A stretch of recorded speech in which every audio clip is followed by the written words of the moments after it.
Hi there, my name is Michael Perito, and I'm here to do my persuasive speech on why it's important to volunteer at the SPCA. You ever seen a stray dog on the side of the road and your heart breaks? You ever found yourself wishing that the dog had a roof over their head? People often get young animals as kittens and puppies to only dispose of them after they grow older and the responsibilities of maintaining them become more than they bargained for. This leaves helpless animals on the street fending for themselves in all types of weather conditions. This is a problem that the SPCA actively tries to fix on a daily basis. Animals all around the world are experiencing neglect and homelessness. Places like the SPCA are organized so that these strays can get the love and attention they need. There are millions of animals that roam the streets every day, and some of these animals that make it to shelters get euthanized to make more room for strays. There are over 70 million stray animals living in the US.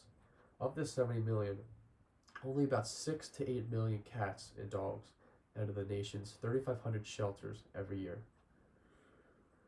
Kristen Kelper writes in an article, 12 Alarming Facts About Pet Homelessness, 2014. Animals left on the street to fend for themselves. In the United States, there are over 78 million dogs and 58 million cats. Now compare that to the 6 to 8 million cats and dogs that enter shelters. That means that over 87% of the total population of cats and dogs are homeless. Tucker 2017. Many people have pets in their households, and most of them were adopted when they were kittens or puppies from a young age. Then once they grow up, people don't want them anymore and end up leaving them at shelters or on the street. This is an issue that needs more attention immediately. Imagine your family pet, whether it be a dog or a cat, suffering and in pain out in the weather all year round. This is the sort of thing that SPCA sees on a daily basis and acts on. They provide a space so that people who are looking to find a new family member to add to their household can find the one who needs the love and attention instead of purchasing one from immoral breeders.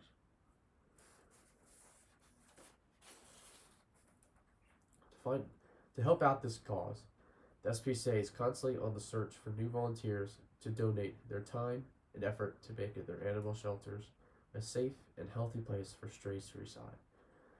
SPCA offers a safe place for all kinds of animals, for snakes, rabbits, guinea pigs, cats, dogs, horses, and other small animals. They have connections with an employee, board-certified veterinarians to maintain the health of all the animals they have up for adoption. People may hear this and think, I cannot support an animal in my household, whether it's financially or because of a large responsibility of owning an animal. You still have options. You can offer up some of your free time to go to the SPCA and volunteer. The United States Bureau of Labor statistics reported that in 2014, almost 63 million people volunteer. Paula M. Ramirez discusses in her journal titled, An Evaluation of a Shelter Dog Training Class, Outcomes for Volunteer Training and for Dogs, 2016. Volunteering duties vary and will allow you to find a way to help fit you best. Volunteers do laundry, like towels and blankets for animals to sleep on, as well as cleaning toys and horse leads, among other supplies. Volunteers may also help walk dogs, bathe dogs, trim their nails, and play with them to get them better adjusted to their new environment. They will also be in charge of handling small animals and cats and bringing them into private rooms to allow them the space to get to know potential adoption parents better. Some may help shovel hay for the horses, refill their water and food supply, and keep the horses clean and happy. With small animals or rodents, volunteers may have to change their cages, keep them clean, and make sure that they are getting the water and food that they need. Just imagine spending your day playing with kittens and petting dogs. It's a win-win for both you and an animal you are helping. You could also help from home by fostering animals. To do this, go to your local SPCA and tell them that you're interested in fostering any animals in need. If you have a preference, let them know. Then they will ask you about the lifestyle you live and your living conditions. This could be anything ranging from if you have small children, if you have any other pets in the house, or if you're home very often during the day or not. Some dogs have traumas that make them less suitable for households that have small children, while other dogs thrive with the chaos that children bring to an environment. Some dogs do not get along with other cats or dogs, and they will give your animal the best fits your situation. While fostering, the SPCA will provide you with all the supplies that you need, as well as the medical attention if necessary. The SPCA also offers a mandatory training orientation online that walks through the basics of fostering an animal. This is a great service offered for college students as well, as they are struggling with the notion of leaving home and their family pets. Camille L. Aleo says in her journal, the effect of dog interactions through therapy, trained animals, or Harrisonburg, Rockingham, SPCA volunteering on high-achieving first-year college students' adjusting period. Pets provide a world of solace, peace, understanding, and comfort for the students before they enter college. And some even say their pets are their best friend. And having that pet with you, even away at college, can help ease the transition for a student. 17. This is all in an effort to help the animal find their forever home. And sometimes the people who foster the animals end up officially adopting them. Fostering animals also has many benefits to the person fostering them as well.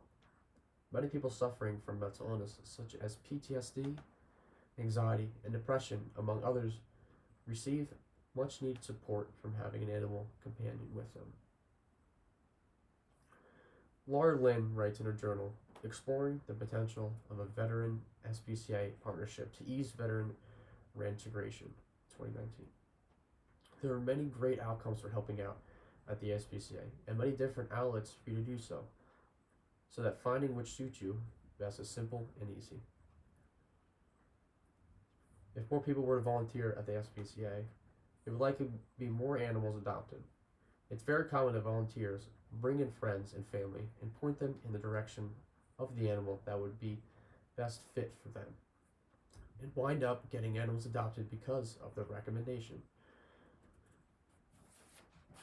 The animals in the shelter would also be more familiar with people if the amount of volunteers increased, because that would be engaged with more. This is a huge help for cats and dogs that are struggling with the past trauma and need more attention and love than other animals might. With more volunteers, the stray epidemic may shrink in size. If people don't volunteer, getting animals off the street may become more difficult. The numbers of animals experiencing homelessness will rise, and the issue will grow exponentially. In conclusion, helping animals and animal shelters is a topic that needs more attention. There are millions of animals in need, and your spare time is all that it calls for.